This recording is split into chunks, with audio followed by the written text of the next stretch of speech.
Hi, I'm Michelle Lohner with Charter School Capital, Senior Account Manager, and have Mike Mazzoni here with us today, Director of Leadership and Governance Training from Board on Track. Happy to be here. Thanks so much. Thank you so much, Mike. So really, there's, I know so many things we want to talk about, but we've been hearing a lot about, having boards prepared for growth. Can you tell me a little bit, what does that mean? Yeah, we're going around and promoting what we call this notion of governing for growth, and it's a message that our company Board on Track is really promoting because we work with charter school boards around the country, and what we found is that there are so many students who need the kind of programming that charter schools offer. So we see schools with wait lists that are twice the size of their enrollment. We have schools that are actively looking to expand into other geographic locations or to expand into new grades that they can serve or new schools altogether.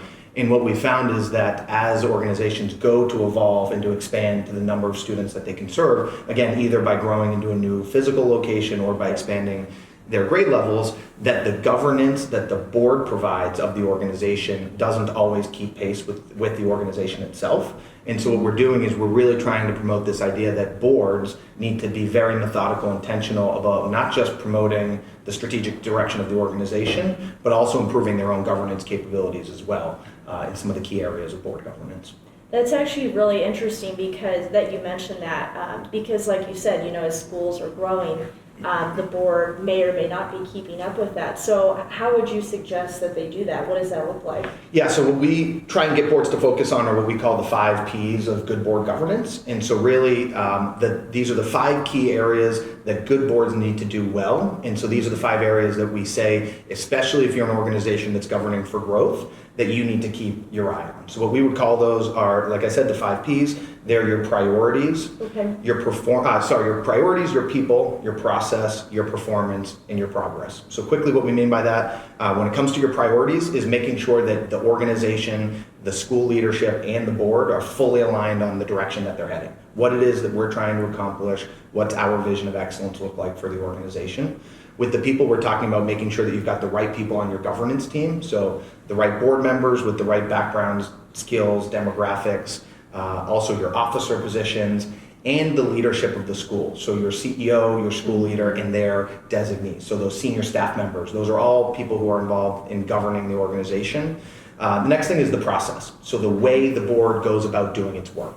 So complying with things like the open meeting law and your state's authorizers requirements, things like your meeting schedule and little things like whether your meetings last for too long. We feel really strongly that good board meetings don't need to last longer than 2 hours. And anything longer than that quickly leads to burnout of good board members. Right. So the way you do your work needs to change and evolve. When we talk about performance, we're talking about measuring, holding each other accountable on your board to the performance metrics you've set for each other, but then also for the organization as a whole in holding your CEO accountable. So one of the things we look for is how you evaluate and support your CEO at the end of the year. And then lastly, when we talk about progress, we're talking about whether the board itself makes progress in these areas. So in its governance capabilities, is the board improving its own capabilities? So things like watching charter EDtalks and getting professional development for your board is what we would look like there. That's interesting. So there's, like you said, the 5 Ps that they need to focus on, but how do they make sure that they focus on the right priorities? Because there's so many things that are, coming their way that they need to, give attention to as a board member. Yeah, that's exactly right. So when we talk about priorities, the first of those Ps, it really is making sure that everybody on the team knows exactly where they're headed. So one of the metaphors that I like to use is that this charter school board that we're on is sort of an adventure that we've all elected to go on, and at some point we all got together and pointed at the mountaintop that we're looking to head to. And with the nature of charter school governance, we tend to see 3 to 5 year charter renewal cycles. And if the reality is that if this group of individuals is going to get to where we've all agreed that we need to go, we need to have clear priorities year by year that allow us to get there. And so when it comes to governing for growth, if we as a team, as a governing board, and our school leadership are not totally in sync as to where it is that we're trying to head, then we quickly find people pulling in different directions. And leadership really starts at the top. And if there's misalignment as to where our priorities are, then that trickles down throughout the organization. That makes sense. So in terms of how can a board make sure, you talked a lot about the different priorities, but make sure that they have the right people to govern at each stage of this growth? Yeah, that's one of the biggest challenges for sure when we travel around the country and talk to governing boards. One of the things that they have the most difficulty with is keeping a steady pipeline of really high quality board members who are aligned with their mission and willing to participate. And so that challenge becomes even more difficult as the organization is looking to govern for growth, because what happens is the types of skill sets that an individual needs to bring to a board changes as the organization evolves. So the example would be, let's say that we've elected as a team that we're going to expand and replicate into another location. Okay. This might be the first time in a decade that we've ever needed to acquire a building. So in this case, we may never have had really a cause for needing somebody with real estate transaction experience or school architecture or facilities just in general. So what we like people to think about is when they're planning for the year and they're getting ready to set goals around recruitment, is as you're growing, we really like boards to say, what is it that this board needs to get done this year? And we're going to recruit people specifically to fill those gaps.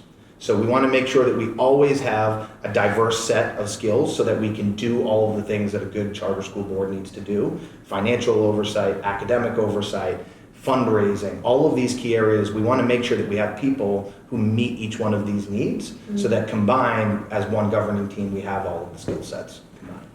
I like that. That's actually really helpful. In terms of like best practices, you've had a lot of experience. What would you say is the most common mistake that you see boards make? When it comes to boards that are governing for growth, I'd say the hands down the biggest mistake we see is people not prioritizing the governance. So we know that a lot of organizations, when they're getting off the ground, the governance portion of it is one of the last things that they go to, right? We know that most people are here because they want to educate students. They want to get results in the classroom. They're really passionate about the mission. And we put all the focus on strategic planning and the direction and development of the organization. And we don't put that same kind of spotlight or attention on us as the governing board. And so what we want is for people to not keep to making that mistake. We want people to understand that the success of the organization is going to largely depend on the work of the governance team. And unfortunately, the world that we live in is that not every charter school makes it is successful for a long period of time. And unfortunately, a lot of the reasons for why schools close can be traced back to some sort of either action or, more importantly, inaction on the part of the board. So putting an emphasis on strong board governance is something that we want to see people doing more and not making that mistake again. Definitely. Well, Mike, was there anything else? I really appreciate you coming on today and sharing, some of your insights and best practices for governing for growth. Is there anything else that you wanted to, share with everyone? No, I mean, the final conclusion I would say is that there are a lot of students out there who need what it is that your schools are offering. And so putting a spotlight and making sure that we're keeping the board governance healthy throughout this sector is important to us. Thank you so much, Mike. And thank you, everyone, for joining us.